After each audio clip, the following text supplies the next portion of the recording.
Welcome to a Pulp Event podcast, brought to you by the Pulp Net, your link to the online world of the Pulp magazines for over 25 years. Learn more about the Pulp magazines through articles, blogs, bibliographies, links, over 100 episodes of this podcast, and much more at thepulp.net. In this Pulp Event podcast, journalist and pulp historian Michelle Nolan and pulp collector Alex Daoundakis discuss the first all-sports pulp magazine, Sports Story, and its pulp competitors. The presentation was part of a celebration of a centennial of the sports pulps. This podcast was recorded on August 5th at PulpFest 2023 in Pittsburgh, Pennsylvania. Michelle begins. I'd like to thank Alex for answering my call and joining. He has, how many do you need, Alex? How many issues? Oh, right now I need about 33. That's out of 429. So 431, I think, the annuals. Well, no, actually the annual, it was 427 plus the annuals. Yeah. But anyway, there were two missing in 1928. Oh. Anyway, they skipped a month of stories for some reason. Anyway, Sports Story was published twice a month for about 16 years, and then it finished with 4 more years of monthly. And so 427 plus 2 annuals at the end of its run, 1942 and 43. Anyway, I want to thank Alex, and he's going to interject added content and context. And I figured if anybody should be up here, it's him, because there is no collection in the world larger except for the one at Syracuse University, where they have all the Street and Smith magazines and papers. I also want to thank, Bill Lampkin here for putting together this PowerPoint presentation, because I don't have the technical skill to do it, and he was kind enough to do it. Anyway, what I'm going to talk about is basically, I have 2 books here that mention Sports Story. This one has a lot on Sports Story. It's called Ball Tales. Both from McFarland. This is Pulp Baseball and Football. And this one indexes all of the Pulp Baseball and Football stories except Sports Story magazine, because Sports Story is all online. And there's no point in putting it in a book. These are all things that most of them haven't been online. And it took a long time to research. And I want to thank people like Sheila Vanderbeek and Doug Ellis and other people who helped me a lot with, and I want to thank Deb Fulton, Doug's wife, for being so supportive and inspiring. And I also want to thank my friend Bob Carter in Bellingham, who had to find a new home because the rental home went, and he couldn't do the PowerPoint, so Bill stepped in. Anyway, I'm just saying that I had a heck of a lot of help, and I greatly appreciate it. Sports Story is a mystery to fandom. And the reason is, and many of you may not really care much about it, and I appreciate you being here, but what it was, came out September 5th, 1923 was the first issue, and I'll, I think I can do this, there. And it was, like Alex pointed out to me just before we talked, all of the stories in the first few issues were reprints from earlier publications, because apparently they did not advertise for sports writers or sports fiction writers, of whom there weren't very many, to answer the call and for the new magazine. So they had to put out reprints in order to put out a magazine. Now, after a few issues, they started getting original stories, but many of them came from people like Raul Whitfield and Harold Apollo, and people famous more for mystery stories and other genres. So it took a while to really produce a genuine, fresh sports publication. Sports Story, though, the average person in America was, the average sports fan, fact or fiction, was ready for a sports magazine because a character, Frank Merriwell, whom some of you may have heard of, Frank Merriwell was the closest thing to Superman. He didn't have superpowers, but he had incredible abilities. And he was published in 1,000. He was often called a hero of 1,000 college stories, although they were some were high school stories. But Frank was, and his brother Dick and his son Frank Jr. were in over 1,000, combined the 3, they were in over 1,000 nickel novel stories from 1896 to 1916. And then all of a sudden, during the U.S. participation in World War I and the immediate aftermath, there was this immense gap in sports stories especially for younger readers. They just didn't exist. And, there was an inevitable market for sports story. But the interesting thing is, that sports story, other than a couple of boxing things, like Fiction House's Fight Stories, Sports Story was the only sports magazine on the stands for 10 years. And that has never happened in the history of American genre fiction. It is also the least collected magazine in the history of American genre fiction of the leaders. And it had, like I say, 429 issues, including 2 annuals. And this magazine, I've cataloged each of the 429, and this magazine it sold about 150,000 copies. Isn't that right, Alex? About 150,000. That sounds about right. But Sports Story was an incredibly successful magazine, all things considered. And yet, apparently, it didn't start. I've never heard of a genre not starting a craze or a following. And look at comic books, look at all these science fiction magazines and everything else. So, I mean, it's just amazing. Anyway, so with Frank Merriwell setting the path, a lot of the people who read Sports Story to that start grew up with Frank Merriwell. And so they were familiar with sports heroics. The difference was the stories in Sports Story were not heroics. They were far more realistic.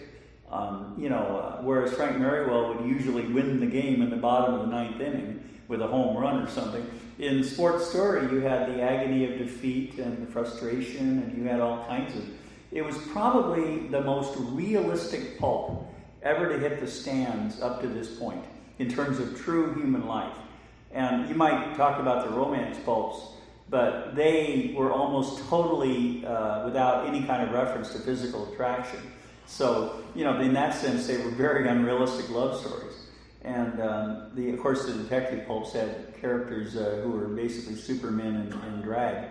So, it was just an incredible thing. Now, Sports Story, I guess, I'm not 100% sure of this, because the editors of Sports Story were 3 men named... there are actually more than 3, but the 3 that lasted at least a few years. Lawrence Lee, Lon Murray, Ronald Oliphant, and Charles Moran. None of their names are even remotely known to readers today, unlike John W. Campbell from Astounding and Daisy Bacon from Love Story and other editors, Joseph Shaw from Black Mass. There are many editors who are famous, even to us fans many years later. But sports magazines, sports not at all. And even the later competition that came along in the 30s the editors were not well known. There were no famous sports writers who ever became editors of sports pulps. It was considered a low-ranking job. The covers were the best thing about some of the magazines. And Norman Saunders, Earl Berge, A. Leslie Scott, Modestine, A.W. Scott, Graves Gladney, they all did many covers for Sports Story magazine, and the covers are often spectacular. They're just wonderful. The only thing is, and the leading genre was baseball with 94 covers. And I know that because Alex was kind enough to give me the final 40 covers I needed for the research. And the thing about it is that it was a dramatic, the covers were dramatic. I mean, they portrayed situations that were not peaceful. But the interesting thing is, they portrayed, let's see if I can get this right here, they portrayed sports that other sports magazines starting in the mid-30s never portrayed, or almost never. Here's polo. Now, these are almost all, Sports Story magazine portrayed sports that were almost always entirely relating to upper-class white males. This was almost the entire magazine. And if you look at these, there's not a person of color in any of these magazines. Are you talking about all the covers of sports? Because there's a few that Sports Story magazine. Yeah, there's a few that have colors on them. There are? There I can think of 2 issues that had American Indians, and there's one issue that has a white boxer beating the hell out of a black one, and you see the black guy going down. What year was that? I'm talking about the early ones. Oh no, I'm sorry. I thought you were talking. These are the 1920s. Yeah. Well, at least there's two in the 20s that have Indians. Okay. Well, anyway, they were uncommon. Thanks, Alex. Here's speed skating and tennis, which of course was almost entirely played by white people in the 20s. Skiing, once again, a sport for the rich people. Wrestling. Then we finally get to, I'll tell about this in a minute, finally get to football was not very often printed on. Later on it was vastly popular in sports pulps, but for the first few years you didn't see too many football covers. And then a guy named Max Brand came along and did a story called Thunderbolt. And it was about a player who was afraid of his love of the battle and how he loved to beat the living daylights out of any other human being. And it turned out to be a complicated psychological treatise on what it was like to have a father who was a criminal. And the athlete, it's a wonderful story. It was a 3-part serial reprinted in one of the annuals later in its entirety. And it was a masterpiece. It was the only sports story Max Brand ever wrote. So it's pretty amazing. Of the covers, the World Series from the period of Sports Story magazine, 1923 to 43, the World Series was only 20 years old when the magazine started. And the Yankees won 12 of 21 pennants in the American League and 10 World Series championships during the time of Sports Story magazine, led by Babe Ruth and then Lou Gehrig and later in the 30s Joe DiMaggio. And so it was basically, baseball was America's pastime. Yeah, but interestingly enough, when the first issue was published, the Yankees had never even won a pennant. This is true. In fact, the top team at that time in the American League was the Red Sox. Right. They had won 5 pennants and World Series. And the Yankees got Babe Ruth and Red Sox after the 1919 season, and nothing was ever the same. Red Sox didn't win again until 2004.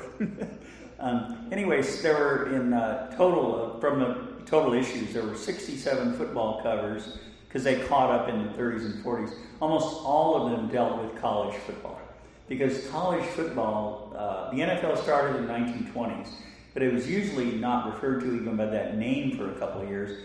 And it's in the 30s and 40s it began a little more with features like the College All-Star Game and new teams created. And those small towns like Pottstown and other NFL teams that were small, they bit the bullet and only big cities got teams. There were 49 boxing covers. Now, some of you may not know this, but boxing was an incredibly popular sport in the 20s with Jack Dempsey and Gene Tunney, and then there were famous earlier boxers, Sullivan and John O'Sullivan and others.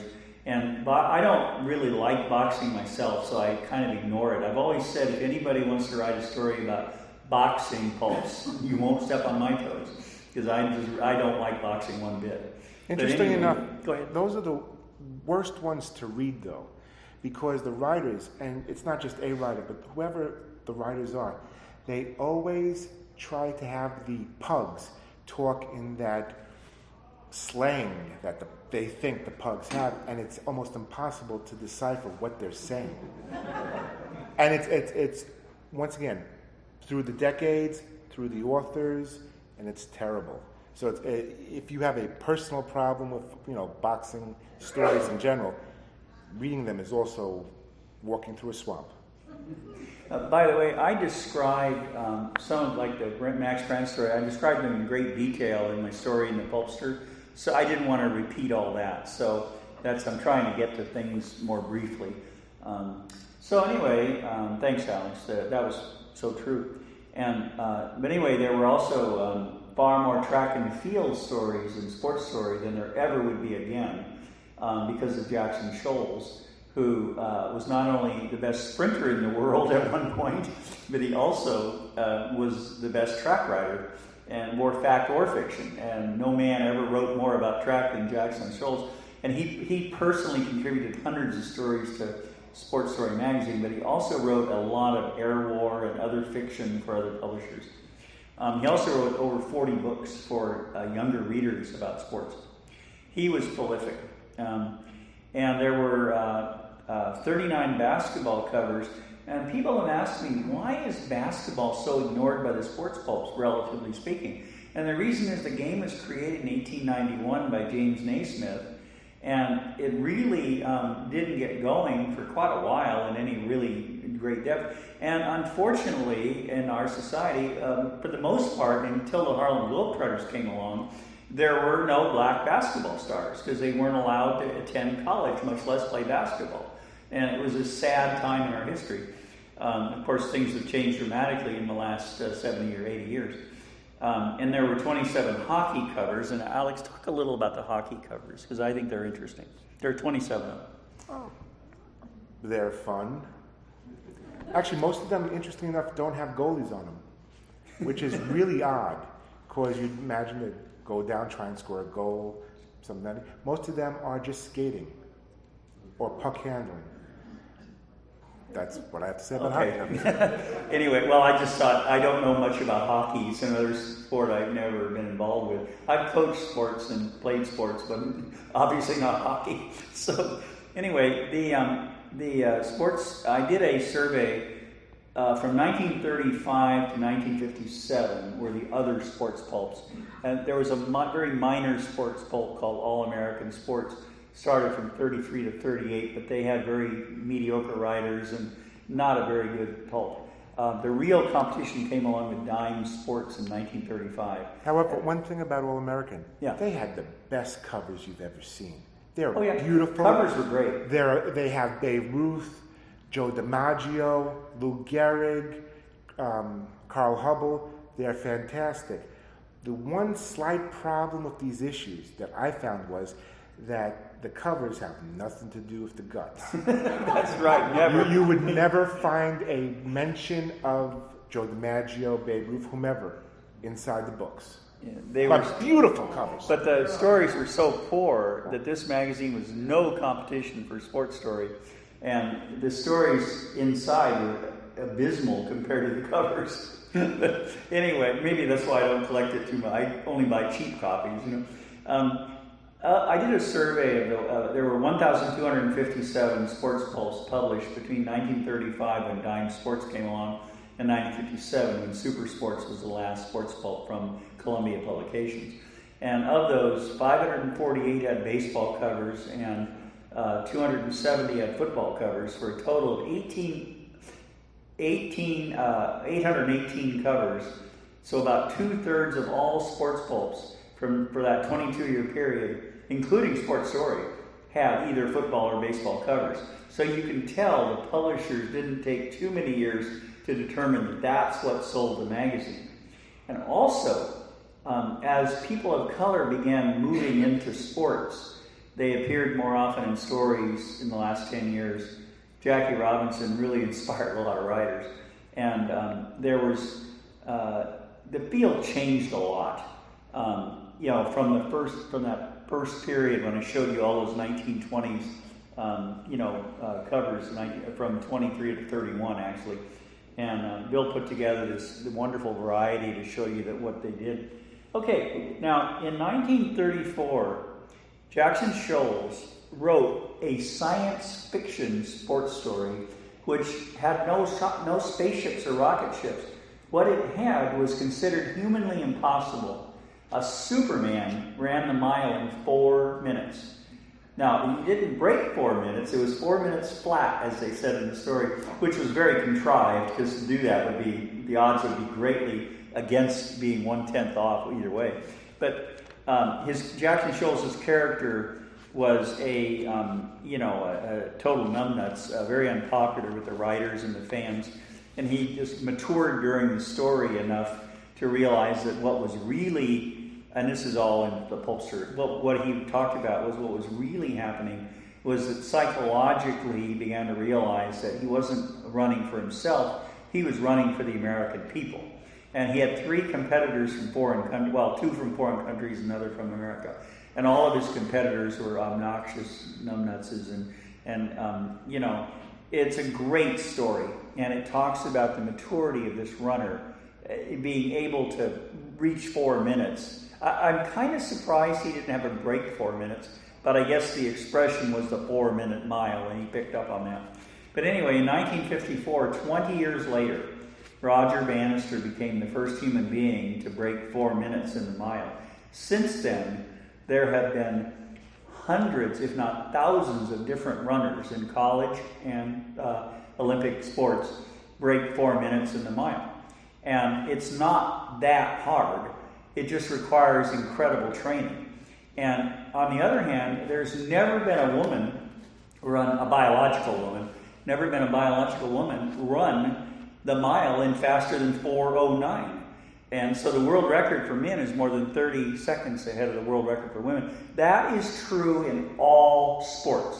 There is no Olympic event in the first 100, maybe 200 times that a woman has entered the field of the top times. And women win Olympic events among women. Well, I can actually expand upon that. I'm a season ticket holder for the Staten Island Ferry Hawks. As a publicity stunt, they got the best female baseball player in the world, Kelsey Whitmore, to join the team last year. She's a pitcher. Where is this? Kelsey Whitmore, Where? Staten Island Ferry Hawks. The what? Staten Island Ferry Hawks. Oh, is that semi-pro or minor league? It is pro. It is a level between AA and AAA. Okay. It's in the Atlantic Professional Baseball League. And she is the best female baseball player in the world. She's 24. She plays the outfield. She pitches. Her ERA over the last couple of years is about 11. Oh, no, that's the good part. The bad part is her hitting. She is about 1 for 31. I have covered sport. Thank you, Alex. I have covered sports for over 57 years, and I have never seen a female. I was a female. I mean, females are good athletes, and the competition is every bit as good as men, and they're fun to watch. And I have 2 family members who are great women's athletes. But as far as strength and speed go, it's vastly inferior. You know, if you're only going to talk about times, the men are way better, and that applies to high school boys too. And it's grossly unfair to have, I don't have anything against transgender people, but it's grossly unfair to have biological boys who are teenagers and haven't gone through all that stuff they have to go through later to compete with girls. It's just ridiculous. And I asked my 2 granddaughters what they would do if a boy joined, played against them or with them, and they said we'd walk off the field. Because in Kansas, they have common sense. But that's not really a problem with regards to Sports Story. Yeah. I'm just saying that sports. Well, I was saying all this because this leads me to the next topic, which is. Let me show you. Okay, there's the 4-minute mile cover, and I think that's pretty cool. And it's just they usually accompany their lead story with an article how the Finns run, and at the time Finland had some of the world's best runners. And so it was a technique story. Okay, but anyway, that's an incredible story. If you ever get a chance to read it, you should. It's phenomenal. The growth of that runner, it psychologically shows it a magnificent piece. I'll get to that. Let me turn back to that for just a second, because we're getting back to. Okay, the two women's covers. Actually, I just got to skip here because sorry. There had never been a female on and Bill selected this for the Pulpster, and I was proud of him for doing that. There had never been a female on a sports pulp cover until this March 1939 number of Sports Story magazine, because the ironic thing is Modus Stein, the very nice artist, he put lipstick on the athletes.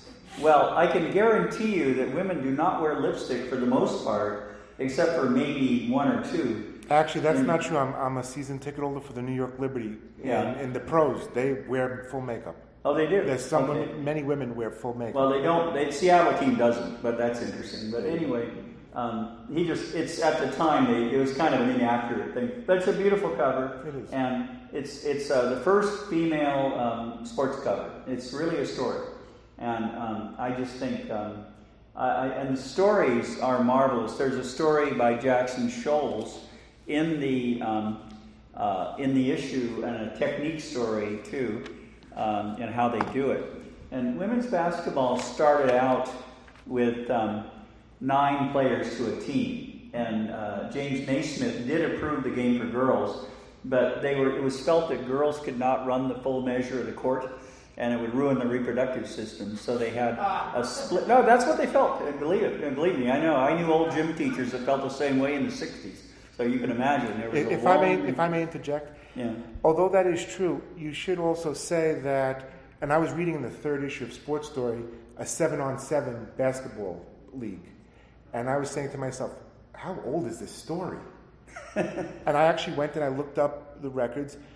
It seems that when Naismith invented the game, of all the rules he had, he never said how many players were supposed to be on each team.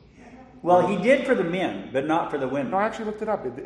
He never specified. Well, however, at the turn of the century, that's when they start. It wasn't him, but the leagues did specify for themselves how many players they needed to have. Well, I went to the Hall of Fame last year in Springfield, the Naismith Hall of Fame for basketball, and they had talked about Naismith making different rules for the 2 genders. And anyway, the thing about basketball that made it so interesting was that it's a sport that either gender can play with great excitement.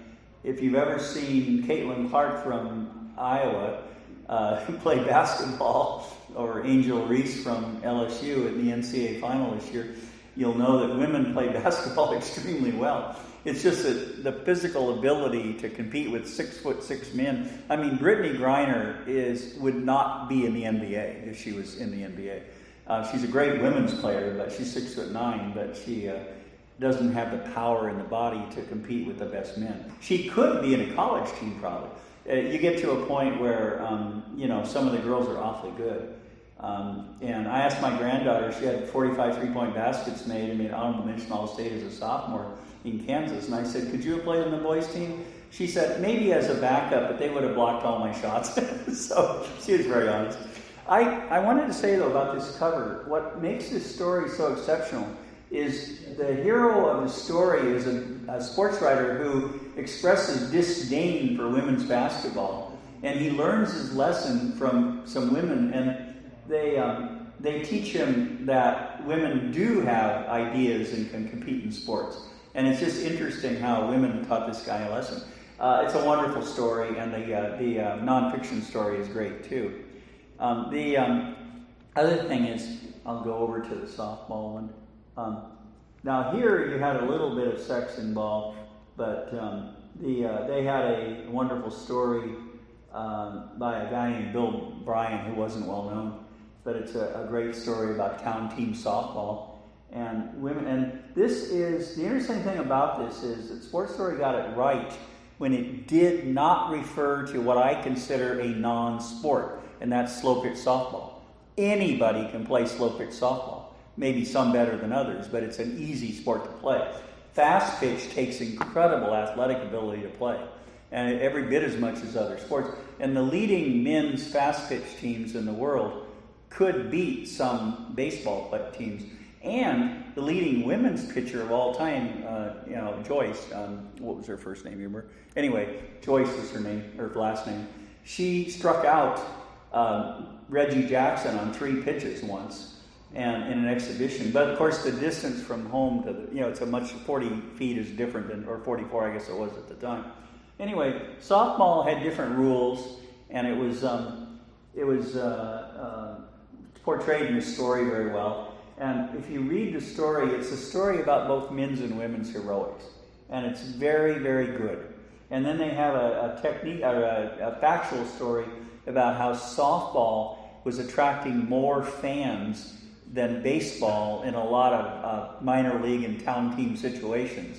They didn't have major league softball, or they have had women's professional baseball later on, and that's been fairly. And of course, All American, Girls League was the movie League of Their Own was illustrated how in world 1945 to 54 they had a wonderful league for women. By the way, they did have some women on the cover previously, but they were cheerleaders. Well, that's true. They were which nowadays is considered a sport. Well, it can be. Yeah, there are competitive cheerleaders, but nevertheless, cheerleading was not considered a sport in the 20s and 30s, and it is now, but it wasn't then. But that wasn't what I was talking about. I'm talking about athletes. in terms of competitive team sports. So anyway, then to go back, Sports Story was the first sports pulp to actually put famous athletes. Let me go back to the first one there. This one, I'm not familiar with him. Pansky of the Irish, No, never heard it of must have been either a coach or a player. I don't know. But anyway, I think it was a coach, but I don't know. This might have been the guy. Let's see. This was after. No, this was before Knute Rockne died in a plane crash. So I don't know what that deal is. But anyway, Mickey Cochran was the best catcher in baseball during that period of time in 1935, and he's on the cover. And they wrote incredibly good stories, articles I should say, not stories. They wrote incredibly good articles about various athletes. Nobody covered major league sports better than Sports Story magazine at the time. I mean, they did a wonderful job. And if you read the issues in the 30s and 40s, they have about as many articles that are nonfiction as fiction stories. And they're wonderful magazines for history of sports, too. There was a story. Okay, Frank Thomas was a famous coach long before Bear Bryant, and he advocated passing before most coaches did, and they told that now. And then James A. Braddock, of course, was a famous boxer and was quite good. And then here we had how Army plays football, and our college sports were vastly bigger, much bigger than the pros in football back in that period. And it wasn't until the late 50s that the NFL really took over the colleges and got a lot more publicity and success. TV had a lot to do with that. And then every now and then they would have a comical type image. And personally, I don't like them, but some fans do. And so as an example. Did you ever see the Lou Gehrig cover? Yes. That's hard. That's actually a comic cover. But you would never know it's Lou Gehrig. All you do is see him sliding into a base with a ball, hitting him in the face, and he's totally obliviated. Yeah. Here's an interesting cover. It's fictional, but it's about a boxer with some of his teeth knocked out. And I've not read the story, but it's my understanding that this is a pretty good story. It was same guy that wrote the softball story, Bob Bryan. But this is an example of what I mean about realism. My dad was a professional boxer before he got drafted in World War II, and he wanted to do it after he got out 6 years later, and Mom had married him and said, "No, you're not going to box." And made it very clear that he was never going to box again because of the damage that boxing can do. So he became a college boxing coach, and the next thing you know, the NCAA banned boxing from colleges because so many kids were dying, and it was sad. But anyway, this is what I mean about the reality of life as reflected in the sports pulps were not, all fun and games. They were grim, and a lot of them had very tough stories and tough characters. This is, now we get to Lou Young. Lou Young was the fictional version of what 23 years later came along as Pete Rose. And he was an infielder, he was outspoken, he gambled. He was a wonderful character. And the magazine portrayed this guy as cocky, trash-talking, and everything. And he was a hero. He was liked by everybody loved him because he was so bold. And up until Lou Young came along, there'd never been an ungentlemanly sports hero. And to the best of my knowledge, he was the first. And he wasn't like he was a criminal or anything, but he just was outspokenly bold, and he would take on anybody at any time. And there were 15 Lou Young stories, and he really was an amazing person. And then, like I say, 23 years later, along comes the real-life Lou Young, Pete Rose, and it was very similar. Lou Young was the only successful continuing character in any sports pulp. There were a few. Matty Matthews was also in Sports Story magazine, but a much lesser figure. But in general, it was it was a remarkable thing to have an athlete written about. And it said Rumen Hart, but that's an anagram. The author is Arthur Mann, and he was a famous sports writer. Later became a front office man with the Brooklyn Dodgers before they moved to Los Angeles. And Arthur Mann wrote a ton. He was incredibly prolific. And he dreamed up Lou Young based on some of the ball players. He put together a bunch of attributes of ball players he knew into one rookie. And Lou Young's rookie season is phenomenal. But, once again, he strikes out sometimes with the bases loaded and yells at the umpire and gets kicked out of the game. And, he's just a very, very outspoken person. Okay, anyway, he was the first and last continuing hero in the sports pulps. Now, in the fiction books, like Chip Hilton and Brock Burnett and other series books, there were lots of heroes in those. But those were designed primarily for teen readers. And, okay, now here are the two annuals. And these are very rare. Alex, how rare are they? I think they're very rare. Well, with regards to the first one, we saw the yellow cover. I had no trouble acquiring that. Okay. It's more available than the other one. The other one is a bit more scarce. But I wouldn't say that horribly scarce. In fact, if you were to ask me of all the sports stories, which are the hardest ones to come across, I would say anything from 1923. I would agree with that. Even the Robert E. Howard ones. Actually, the Howard ones aren't so much scarce. They're just, you don't see them too often. But the 23s, they're just... Yeah, Robert E. Howard wrote 3 Kid Allison boxing stories, and they were very fine boxing stories. He was a great boxing fiction writer. Probably the best ever, wouldn't you say? I mean, he was great. Yeah. But, Robert E. Howard was really a writer. What I wanted to also emphasize was that in Sports Story's length of time, 1923 to 43, was one of the most tumultuous periods in American history. We had the aftermath of World War I, the Roaring 20s. We had Prohibition, which was an incredibly controversial law that led to a lot of lawlessness. We had the Great Depression, 1929 on, later, mostly 30 on. Pearl Harbor in World War II.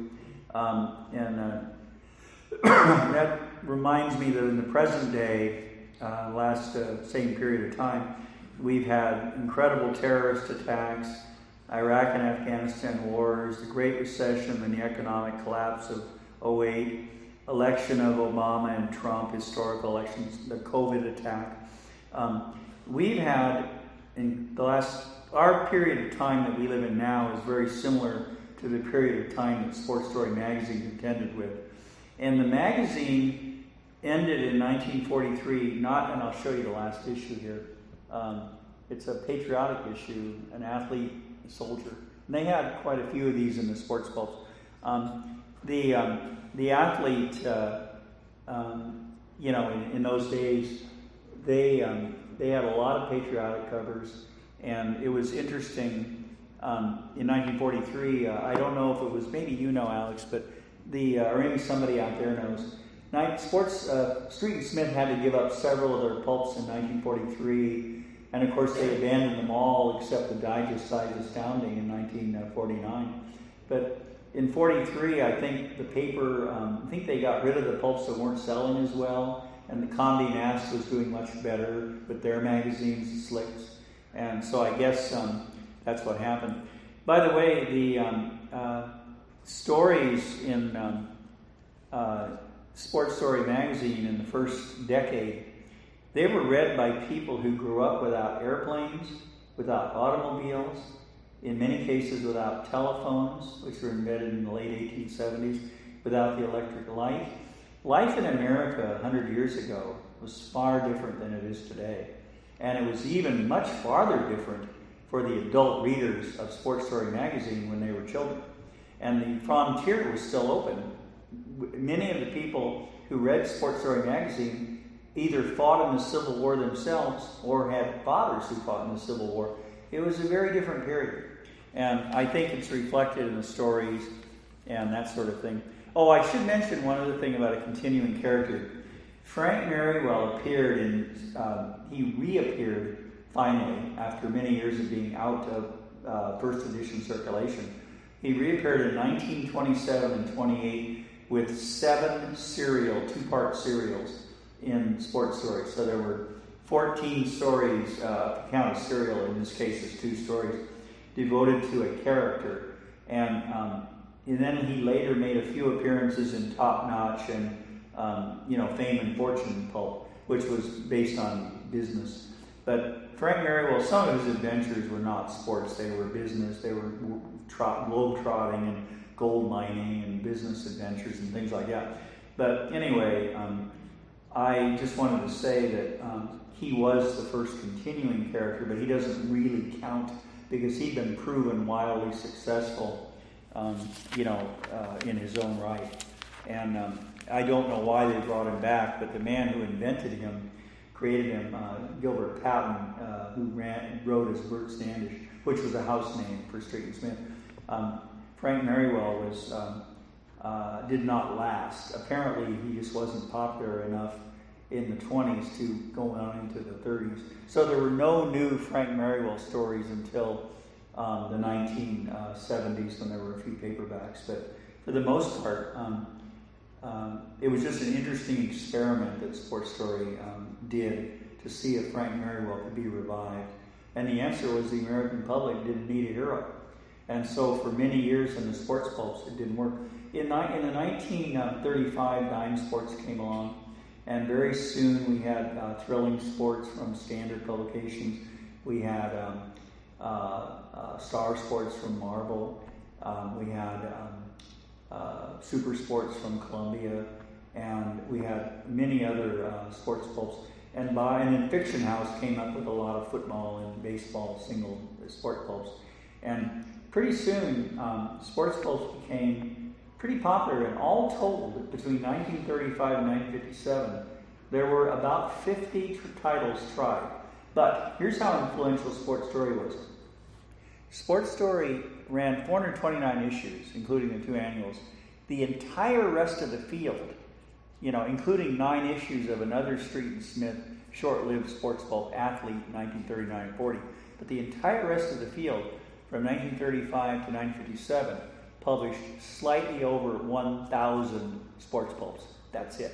And that's the fewest genre pulps of any genre ever. Even the minor genres like air war and whatnot. Sports just didn't make it. And comic books were even worse.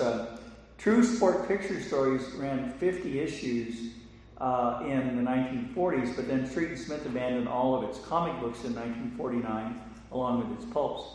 And the publisher decided that the Condé Nast side was worth a great deal more. And Astounding was the only one they kept because it was selling well and Campbell was doing well. But John W. Campbell. But the interesting thing about the sports, the variation was they had 50 titles for 1,000 issues. And they just kept trying. Goodman tried 6 different titles that utterly failed in the late 40s. And, Martin Goodman, the publisher of Marvel Comics, and he did pulps too, but it just was a dismal failure for him. And he could never figure out, Stan Lee told me, he could never figure out why sports pulps didn't succeed, because he had attractive covers, he had some good writers, but nobody bought them. And to this day, it's a bit of a mystery why sports pulps are such a minor league genre. Well, I think part of the problem there is this. People who want to read about sports want to read about real sports because that's something unlike The Shadow or Cthulhu or whatever the hell you have. This actually is happening. You want to read about a baseball team that's winning the pennant. You can turn on the Yankees. You don't have to go to a imaginary show. And he's exactly right. Because I remember speaking to someone, I said, I don't understand why there is no sports fiction nowadays. And this was 20 years ago. I said, if you look at the New York Times bestseller list, 6 of the top 20 are books about sports. Joe Torre's life story. They're all nonfiction, aren't they? Yeah, well, yes, but Joe Torre's life story, this guy, that guy. He said, yeah, they're all true stories. They want to read about real things. They don't want to read about fictitious because they have real things to read about. Personally, I love reading sports pulps. in general. But not so much for, let's just say, the story itself. I love sports. I love all different sports. Well, the four major team ones at the very least. And when I pick up an issue, I can go back to that time period and get a real flavor of what it's like to go to an NHL game in 1936, a college basketball game in 39, a baseball game in 1929. In fact, it's funny, but the first year as well, the first 4 or 5 months of Sports Story, they have stories from around the turn of the century. My biggest problem is that although you can tell these are not current stories of 23, you can't put your finger down precisely on what year it is. The story I was telling you about 7 basketball players per side, I'd love to know, what year is that? Also, this is a side note, forgive me for going off on a little parallel. In the 3rd issue, they actually had a weird sports story. They had a werewolf play on a college football team. That was funny, wasn't it? And it was, quote unquote, a real werewolf in that the guy suffered from lycanthropy. Lycanthropy, yeah. And they cured him, though. The problem was he was about to get banned for biting the other players when he was making a tackle. That was a pretty good story. Thanks for reminding me of that, though. You're welcome. Every now and then they had some off-the-wall stuff. They did have stories in Super Sports, Columbia's only successful sports pulp out of many. They did have stories with women in the 50s, and the women always played baseball, never any other sport. And they always had moments of glory along with many moments of frustration. But most of all, they were frustrated because the players kept hitting on them while they were on the base. The first baseman would be flirting with the hitter. She gets a hit, and then he flirts with her at first base. And the stories are incredibly stereotypically sexist. And there's almost no real imagination shown by the writers. And of course, that was Columbia, very poorly written stories in many of their pulps. But my gosh, it's so funny to read these descriptions. But once again, never on the cover, never the lead story, but just part of the, mostly just human interest, I guess. Does anybody have any questions about the sports pulp field? Anything like that? Go ahead. Real quick, you mentioned 1923, so hard to find. Was that because they were all sold so fast? Or You mean they're hard to find? Yeah. Alex, can you address that? I don't really know because it's really odd. Starting in late April 1924, right after that, you can find almost every issue for the next 5 years. They're not hard to get in the least. But prior to that, say September of 23 to early 1924, very difficult. It doesn't matter the issue. And it's not, the first issue, the second, it's true across the boards. I really have no idea. I would assume that starting in let's say, later April of 24, people started buying it more. And therefore, there were more issues around to be saved. And also, keep in mind, people saved, let's say, sci-fi issues. People saved some horror issues. How many people were saving sports pulps in general? Except, of course, if you had a great cover of Mickey Cochran, Babe Ruth, so forth, so on. And in fact, the early covers, if you notice with Sports Story, they weren't even original covers. I believe they were taking interior illustrations and just colorizing them from previous sports pulps. Well, Alex is 100% correct in everything he said, in my opinion. And he pointed out that it is very hard to find those first few Sports Story magazines. I don't think they sold. They had a circulation of 150,000. Which is very low for a pulp. Yeah, but that was cited by the Fiction Factory, the book Quentin Reynolds wrote in 1955 on the Street Smith story. But Sports Story magazine in general was probably their least successful primary pulp. Any other questions? I'm getting the high sign. Walker? Two comments. The first comment deals with I think that article in the Pulpster was one of the best that I've read. A nice long article. Oh, thank you. And we need more research along those lines because there's hardly anything being written about the sport magazines. My second comment I has have the 2 books I've written. Yeah. If anybody wants to buy them, not for me, but you can order them from Amazon. My second comment deals with the fact that over the last several years, I've tried to get you to sell me your sport magazine collection. I've tried harassing You just struck out on 3 pitches looking. you, I've badgered you, I've even threatened you. I've thrown money at you, nothing works. So my final attempt, right now, have pity on the poor old guy who's running out. You struck out on 3 pitches looking. I'm sorry. Can I take one more question, Mike? There, gentleman there had one. Okay, one more. What was the name of that werewolf story? Oh, ask Alex. I'm sorry, I don't recall off the top of my head. It was like in the 3rd issue, and 1923. yeah. Just so you're clear, it wasn't a horror story. He didn't turn into a werewolf with fangs. He just, under extreme pressure, reverted to a wolf and started biting the guy he was tackling. But it really did play like a weird menace type of story, if you can. In fact, of all the sports pulps I've read maybe 100 or so, that is the one that is the only one that comes anywhere near weird menace. Well, that does it, and I hope that you'll give sport, if you have a chance, read a few if you can, and you might enjoy them.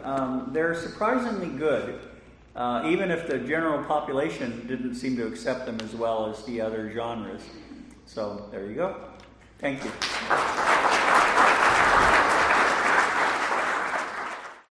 You've been listening to a Pulp Event podcast, brought to you by the Pulp Net, your link to the online world of the pulp magazines for over 25 years. Learn more about the pulp magazines through articles, blogs, bibliographies, links, over 100 episodes of this podcast, and much more at thepulp.net. Also, look for the Pulp Net on Facebook, Instagram, and Twitter. Thank you for listening, and keep reading the pulps. This Pulp Event podcast is copyright 2023 by William P. Lampkin. All rights reserved.